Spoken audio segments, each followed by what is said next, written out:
আসসালামু আলাইকুম রহমতুল্লাহ। সুপ্রিয় দর্শক, আশা করি সকলেই ভালো আছেন। আজকে আমরা তাজবিদের পর্ব 12 নিয়ে হাজির হয়েছি। পর্ব 12তে রয়েছে নুনে কুতনি বা ছোট নুন পড়ার নিয়ম। যদি তানবিনের পর, আর তানবিন কি, দুই জবর দুই জের দুই পেশকে তানবিন বলে। যদি তানবিনের পর হামজাতুল আসল কি, যে হামজা কখনো পড়া হয় কখনো পড়া হয় না, সেটা হচ্ছে হামজাতুল আসল হয়, তাহলে প্রথম শব্দের শেষের তানবিনের দুই জবর দুই জের দুই পেশকে এক জবর এক জের ও এক পেশ ধরতে হবে এবং দ্বিতীয় শব্দের শুরুতে নুনকে জের দিয়ে পড়তে হবে। যেমন কুল হুয়াল্লাহু আহাদুন, তাই না? এখানে তানবিন রয়েছে, দালের উপরে দুইটা পেশ রয়েছে। কুল হুয়াল্লাহু আহাদ, আল্লাহুস সামাদ। এখানে দুইটা আয়াত আমরা একটু খেয়াল করি, দালের উপরে কিন্তু তানবিন রয়েছে। আর এই যে শব্দ, এই যে ওইটা 2 নম্বর আয়াতটার প্রথম আল্লাহর এই যে আলিফটা হচ্ছে হামজাতুল আসল। এই আলিফটা কখনো পড়া হবে কখনো পড়া হবে না। এখন যেহেতু এই আলিফটা হচ্ছে হামজাতুল আসল আর তার ডান দিকে তানবিন রয়েছে, দুই জবর দুই জের দুই পেশকে তানবিন বলে। এখানে দুই পেশ অর্থাৎ তানবিন রয়েছে, হামজাতুল আসল এটা, তার ডান পাশে তানবিন রয়েছে। এখন আমি যদি দুইটা শব্দ মিলিয়ে পড়তে চাই তাহলে একটা নিয়ম, আর যদি মিলিয়ে পড়তে না চাই তাহলে অন্য নিয়ম। তাহলে আমরা মিলিয়ে ছাড়া পড়ব এখন। কুল হুয়াল্লাহু আহাদ, আল্লাহুস সামাদ। আমরা কিন্তু মিলিয়ে পড়ি নাই, দুইটা আয়াত একসাথে পড়ি নাই, এইভাবে পড়লাম। অর্থাৎ আলিফটা কিন্তু খালি, আলিফের উপর আমরা জবর দিয়ে পড়লাম। হ্যাঁ, এখন যেহেতু এটা আলিফটা হচ্ছে হামজাতুল আসল, এই জন্য হামজাতুল আসলের ডান পাশে যেহেতু আবার তানবিন রয়েছে, তাহলে এখন কি করব, এই দুই পেশকে একটা পেশ দিতে হবে। আর হামজাতুল আসলের নিচে আমরা একটা নুন দিয়ে দিব, জের দিয়ে নুন। এই যে আমি এই আয়াতটাই নিচে লিখেছি, দেখেন, এই যে দুই পেশ, এই দুই পেশকে এক পেশ পড়তে হবে, দুই পেশকে এক পেশ পড়তে হবে। আর এই যে এই হামজাতুল আসলের নিচে আমরা একটা নুন জের, এই নুনের নিচে একটা জের রয়েছে, ছোট্ট দেখা যাচ্ছে, নুনের নিচে একটা জের রয়েছে, আমরা জের দিয়ে পড়ব।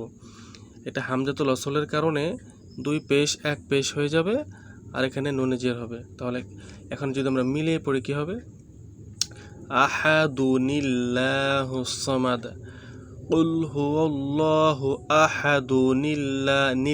নিল্লাহুস সামাদ। আবার কুল হুয়াল্লাহু নিল্লাহুস সামাদ। আবার খেয়াল করি, আমরা যদি দুটো আয়াত একসাথে মানে মিলিয়ে পড়ি তাহলে এই নুনটা পড়তে হবে, নুনে কুতনি পড়তে হবে। আর যদি আয়াতগুলো আলাদা আলাদা পড়ি তাহলে নুনে কুতনির দরকার নাই। আরেকটু উদাহরণ আমরা দেখি,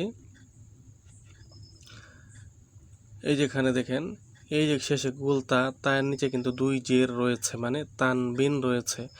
আর এই 2 নম্বর আয়াতের যে প্রথমে যে আলিফটা খালি, এটা হচ্ছে হামজাতুল আসল। হামজাতুল আসলের ডান পাশে তানবিন রয়েছে। তাহলে আমরা কি করব, এই দুই জেরকে এক জের পড়তে হবে, দুই জেরকে এক জের পড়তে হবে।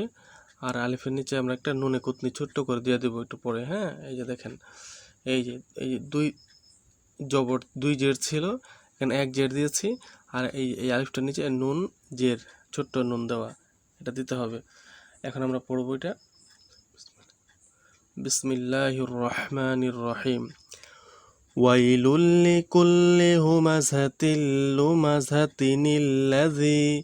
আমি শুধু এই যতটুকু পড়ি, হ্যাঁ, আগে পরে পড়ার দরকার নেই। আমরা মিলিয়ে পড়লে কেমনে পড়বো, হুমাযাতিল লুমাযাতিনিল্লাযী, নিল্লাযী। আমরা যদি মিলিয়ে পড়ি নিল্লাযী পড়বো, হুমাযাতিল লুমাযাতিনিল্লাযী, হুমাযাতিল লুমাযাতিনিল্লাযী। মিলিয়ে পড়লে এমনি।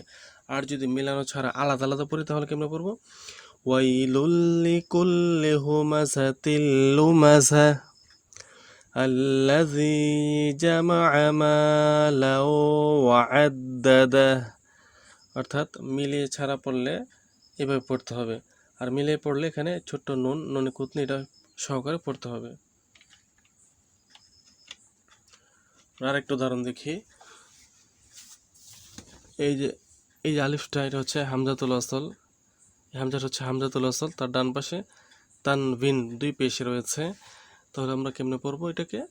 মিলিয়ে পড়লে এখানে দুই পেশ এক পেশ হয়ে যাবে, আর আলিফের নিচে একটা ছোট্ট নুন দিতে হবে।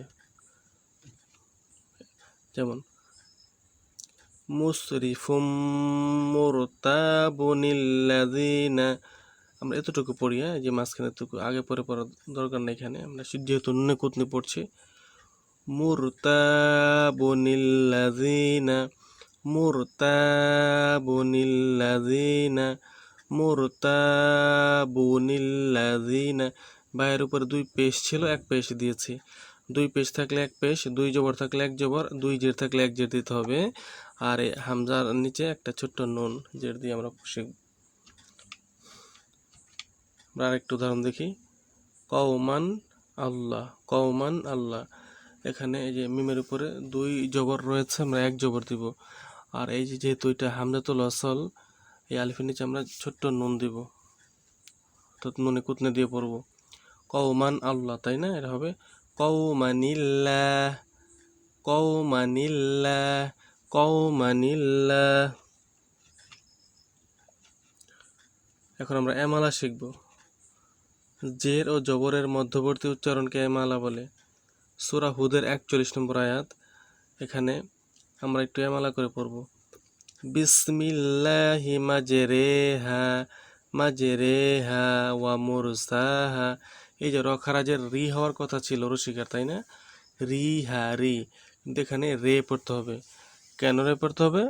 আমাদের উস্তাদ, আমাদের যে কারি সাহেবান আমাদের এই নিয়মটা শিখেছেন, যেখানে এই জায়গাটার মধ্যে মাঝে রে পড়তে হবে।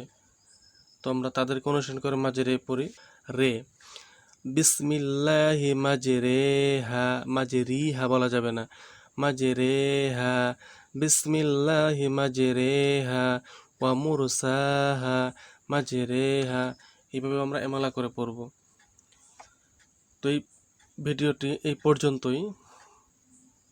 যারা পুরো ভিডিওটি দেখেছেন তাদেরকে অসংখ্য ধন্যবাদ। আর পিছনের ভিডিওগুলো যারা দেখেননি তাদেরকে অনুরোধ করব প্লে লিস্টের থেকে সবগুলো দেখে আসার জন্য, যদি দরকার মনে করেন।